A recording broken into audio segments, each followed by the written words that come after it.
अस्सलाम वालेकुम। आज मैं आपके लिए हंटर बीफ की रेसिपी लेकर आई हूँ। बिल्कुल परफेक्ट और बहुत ही मज़ेदार से हंटर बीफ बना के तैयार करेंगे। इस हंटर बीफ को बनाकर आप स्टोर करके रख सकते हैं और जब आपका दिल करे आप इस तरह से इसके सैंडविच बना के खा सकते हैं, जो खाने में बहुत ज़्यादा टेस्टी लगते हैं। तो चलिए चलते हैं बहुत ही मज़ेदार से हंटर बीफ की रेसिपी की तरफ। तो हंटर बीफ बनाने के लिए मैंने यहाँ पर बीफ का इस तरह से एक बड़ा सा पीस ले लिया है। आपके पास छोटे छोटे पीस हो तो उससे भी आप हंटर बीफ बनाकर तैयार कर सकते हैं, लेकिन मैंने यहाँ पर इस तरह से बड़ा सा पीस लिया है। और अब हमने इसको इस तरह से धागे से अच्छी तरह से पैक कर दिया है, अच्छी तरह से इसको बांध दिया है। वैसे बांधने का कोई ज़्यादा फ़ायदा नहीं हुआ था क्योंकि ये सारे धागे टूट गए थे, क्योंकि जब मैं इसको छुरी से इस तरह से होल कर रही थी तो इसके सारे धागे छुरी से ही टूट गए थे। तो इस तरह से देखिए मैंने इसको अभी फॉक की मदद से अच्छी तरह से इसके अंदर होल कर दिए हैं। बेसिकली हमें इसको इस तरह से गूंदना है। तो यहाँ पर देखिए मैंने कुछ मसाले ले लिए हैं। तो हमने ले लिया है 1 टेबलस्पून साबित काली मिर्चें। साबित काली मिर्चों को मैंने हावन दस्ते में डाल दिया था और इसको हम बहुत अच्छी तरह से कूट लेते हैं। तो इस तरह से हमने बारीक कुटी हुई साबित काली मिर्चें ऐड करनी है। जो आपके घर में पिसी हुई काली मिर्चें हैं उसका इस्तेमाल बिल्कुल भी मत कीजिएगा, उसका बहुत अच्छा फ्लेवर नहीं आ सकेगा। आप इस तरह कूट कर काली मिर्चें ऐड कीजिएगा।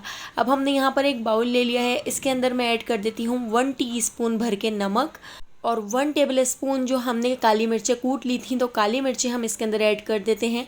इसके साथ ही मैंने यहाँ पर 1 टेबलस्पून शोरा ले लिया है।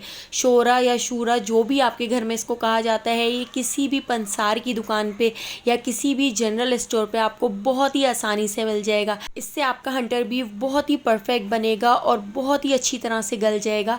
तो देखिए शोरा ऐड करके इसको हम अच्छी तरह से मिक्स कर लेते हैं। अगर मेरा प्रोनाउंस गलत है तो आप मुझे कमेंट करके ज़रूर बताइएगा कि इसको क्या कहते हैं, शूरा कहते हैं या शोरा कहते हैं। तो देखिए इस तरह से मैं दोबारा से छुरी से इसको गूंद देती हूँ, इस तरह से मैं इसको होल कर लेती हूँ। और अब हम इसके अंदर डाल देते हैं ये सारा मसाला। तो थोड़ा थोड़ा करके हम इसके अंदर इस तरह से मसाला डालते जाएंगे और इसको हम इस तरह से छुरी से गूंदते जाएंगे इसके अंदर तक, ताकि सारा मसाला चला जाए। तो पहले एक तरफ मैंने इस तरह से 1 टेबलस्पून के करीब मसाला डाल दिया है और हाथ की मदद से हम इसको अच्छी तरह से मिक्स कर लेते हैं इसके अंदर तक। जो जो इसके अंदर इस तरह से हमने होल किए हैं उसके अंदर तक हम इस तरह दबा दबा के इस मसाले को डाल देते हैं। इस तरह से हंटर बीफ के अंदर तक ये सारा मसाला चला जाएगा और बहुत ही मज़ेदार सा फ्लेवर आ जाएगा। अब इस तरह दूसरी साइड से पलट के भी मैंने इसके अंदर 1 टेबलस्पून दोबारा से इसके ऊपर इस तरह मसाला डाल दिया है। तो मसाला डालकर दोबारा से हाथ से हम इसको अच्छी तरह से मिक्स कर लेते हैं और इसके ऊपर अच्छी तरह से दबा दबा के इसको हम लगा देते हैं। तो ये सारा मसाला लगा के हम एक रात के लिए इसको रख देंगे, यानी कि मैंने इसको 12 से 15 घंटे के लिए फ्रिज में रख दिया था। तो थोड़ा थोड़ा मसाला हम इस तरह डालते जाएंगे और छुरी से हम इस तरह इसको करते जाएंगे। तो यहाँ पर आप देख सकते हैं हमारा जो हंटर बीफ है वो बहुत ही टेस्टी बना था। इस तरह इसके अंदर तक सारा मसाला चला गया था और बहुत ही मज़ेदार सा फ्लेवर आया था। तो शाम की चाय के साथ आप इससे सैंडविच बना के खाएं, बहुत ही मज़ेदार लगेगा। तो अब देखिए मैंने दोबारा से इसको अच्छी तरह से मिक्स कर लिया है, इसके ऊपर सारा मसाला अच्छी तरह से मैरिनेट कर लिया है। अब इस हंटर बीफ को उठाकर हम एक पतीली के अंदर रख देते हैं, ताकि हम इसी पतीली को फ्रिज में रख देंगे और दूसरे दिन इसको बना के तैयार कर लेंगे। लेकिन अभी हम इसके अंदर और भी चीज़ें ऐड करेंगे। तो मैंने यहाँ पर ले लिया है सिरका, यानी कि विनेगर हमने यहाँ पर ले लिया है। तो मैं इसके अंदर तकरीबन 8 to 9 टेबलस्पून विनेगर ऐड करूँगी। लेकिन हम विनेगर भी देखिए इस तरह से ऐड करेंगे, थोड़ा थोड़ा सा विनेगर या सिरका हम इस तरह से इसके ऊपर डालते जाएंगे और छुरी से इस तरह से हम इसके ऊपर गोदते जाएंगे, इसको होल करते जाएंगे। इस तरह से विनेगर भी इसके अंदर तक चला जाएगा। तो इस पूरे पीस के लिए मैंने तकरीबन 8 से 9 टेबलस्पून विनेगर इस्तेमाल किया था। तो दूसरी साइड से पलटकर भी हम इस तरह से इसके ऊपर सिरका डाल देते हैं और छुरी से इस तरह से हम कर लेते हैं। तो देखिए यहाँ पे हमने इसको बहुत अच्छी तरह से मिक्स कर लिया है, इसके अंदर सारी चीज़ें डाल दी हैं, मसाला डाल दिया है, सिरका डाल दिया है। तो अब हम हाथ से भी इसको थोड़ा सा मिक्स कर लेते हैं। तो दोस्तों यहाँ पर मैं आपको याद दिलाती चलूँ, अगर आपको मेरी रेसिपी अच्छी लग रही है तो लाइक करना बिल्कुल भी मत भूलिएगा, और अगर रेसिपी अच्छी नहीं लग रही है तो आप इसको डिसलाइक भी कर सकते हैं। तो अब हम इसको कवर करके एक दिन के लिए छोड़ देते हैं, यानी मैंने रात में ये मसाला लगाया था और दूसरे दिन मुझे इसको बना के तैयार करना था।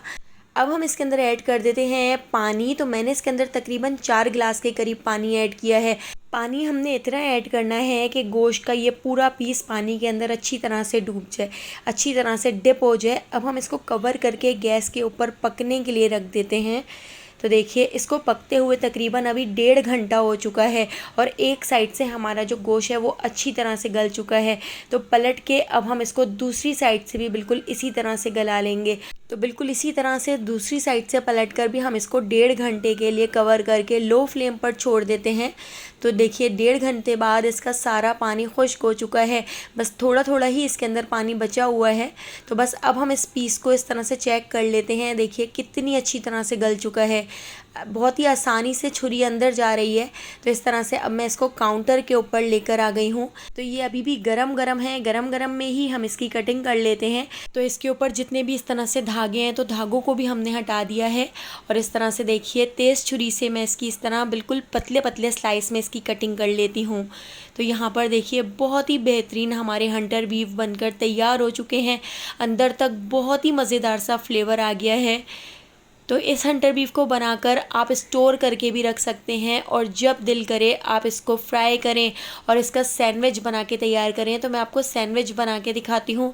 तो फ्राई पैन के अंदर हमने थोड़ा सा ऑयल ऐड कर दिया है। ऑयल को गर्म करके हम ये हंटर बीफ के स्लाइस इसके अंदर डाल देते हैं और इसको अच्छा सा गोल्डन सा कलर आने तक फ्राई कर लिया है। दोनों साइडों से पलट के आगे पीछे से हमने इसको फ्राई कर लिया है और हमने यहाँ पर ब्रेड के स्लाइस को भी हल्का सा फ्राई कर लिया है। इसके ऊपर थोड़ी सी केचप और मेयोनीज़ ऐड कर दी है और यहाँ पर देखिए इस तरह से हमने सैंडविच बना लिया है।